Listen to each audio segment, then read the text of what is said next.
अस्सलामुअलैकुम वरहमतुल्लाह। मैं शत अब्बास रिजवी एक बार फिर आप सबकी खिदमत में हाजिर हूँ। इज़्दिवाजी ज़िंदगी में शौहर की किफ़ालत और ज़ौजा की इताअत, यानी शादी से पहले जो मामलात होते हैं वो वालिदैन की इताअत ज़रूरी होती है, लेकिन इधर लड़की इज़्दिवाजी ज़िंदगी में कदम रखती है, यहाँ से जो मामला है, जो तरतीब है वो बदल जाती है। अगर वालिदैन की इताअत ज़रूरी थी शादी से पहले, तो अब शादी के बाद शौहर की इताअत ज़रूरी हो गई है। उसका असल रीज़न ये है क्योंकि ज़ौजा और शौहर एक तराजू के वो दो पलड़े हैं कि जिसका बैलेंस में होना ये बहुत ज़रूरी है। और दीन ने, शरीयत ने क्या बेहतरीन बैलेंस बना कर रखा है, जिसमें शौहर को किफ़ालत की ज़िम्मेदारी दी है और ज़ौजा को इताअत की ज़िम्मेदारी दी है। दुश्वारी कहाँ पर आती है? अक्सर आपने देखा होगा, शादी के बाद लड़की शौहर की इताअत करने के बजाय अपने वालिदैन की इताअत को कंटिन्यू रखती है, जबकि अगर इसको आप थोड़ा डीपली देखेंगे तो ये चीज़ें गलत हो जाती हैं। बहुत से घराने इसमें बर्बाद हो गए हैं और कहीं ना कहीं रिश्ते टूटने की नौबत आ गई है। जब इज़्दिवाजी ज़िंदगी में आते हैं तो इज़्दिवाजी ज़िंदगी ज़ौजा और शौहर एक दूसरे के लिए किफ़ालत और इताअत पर नज़र आते हैं।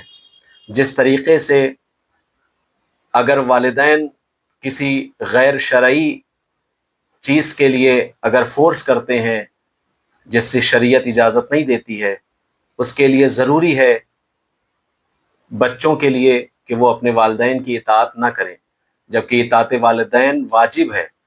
क्योंकि गैर शरई कोई अमल जो वालिदैन कह रहे हैं करने के लिए, उसके लिए आप मना कर सकते हैं।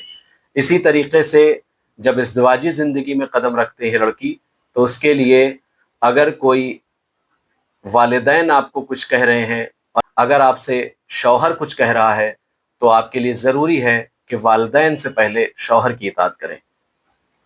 यहाँ पर भी वही मसला है कि अगर शौहर किसी तरह का कोई ऐसा गैर शरई अमल करने को नहीं कह रहा है, यानी उसका जो अमल है, जो उसका काम है, वो शरीयत की आइन में है, कोई ऐसा गैर शरई अमल नहीं है, तो हम पर ज़रूरी है कि हम शौहर की इताअत करें।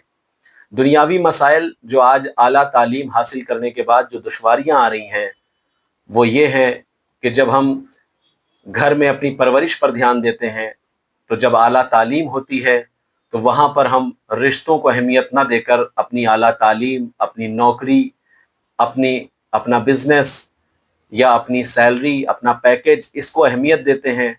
और जब इज़्दिवाजी ज़िंदगी में आते हैं तो जहाँ पर शौहर किसी चीज़ को या किसी गैर शरई चीज़ को मना करता है, तो ज़ौजा सीना तान कर वहाँ पर खड़ी हो जाती है और वो दुनियावी नुक्ते नज़र पर शौहर से बहस करने लगती है। रिश्ते यहीं पर ख़राब हो जाते हैं और टूटने की कगार पर आ जाते हैं। लिहाजा हम सबको चाहिए कि अगर हमें अपनी इज़्दिवाजी ज़िंदगी दीनदार बनानी है, तो दुनियावी ज़िंदगी जीते हुए अपने शौहर की इताअत करें और अपने रिश्ते के लिए 100% किरदार निभाएं और अपना अमल सही करें। वस्सलामु अलैकुम वरहमतुल्लाहि वबरकातुहू।